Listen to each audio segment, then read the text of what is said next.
A humanitarian crisis unfolding in Armenia. Thousands of refugees are pouring in from the neighboring territory that was attacked by Azeri forces. Stephanie Barugian is in Armenia with the Fresno medical mission.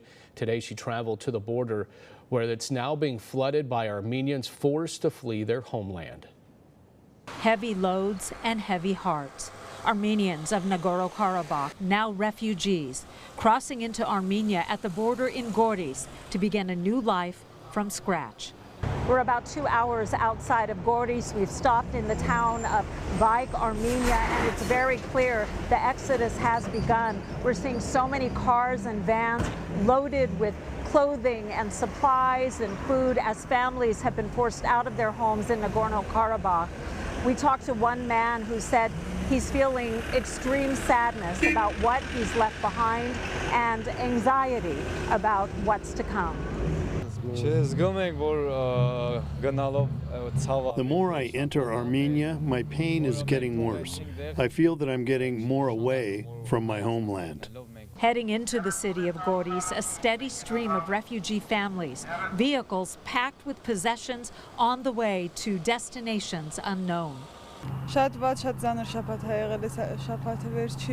Last week was very bad. There was shelling everywhere.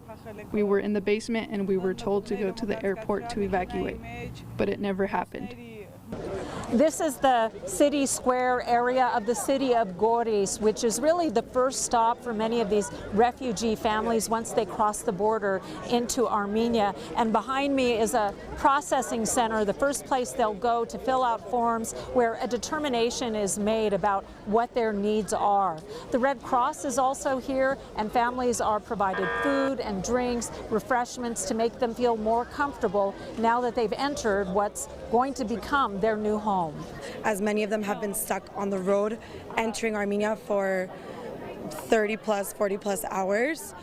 So when they're arriving here, they're really in need of those basic necessities. The number of refugees is growing by the hour, now near 50,000 or more, each receiving documents to start the process of Armenian citizenship.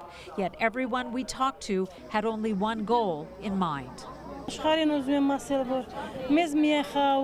want peace, and I want to go back to my home village and live peacefully.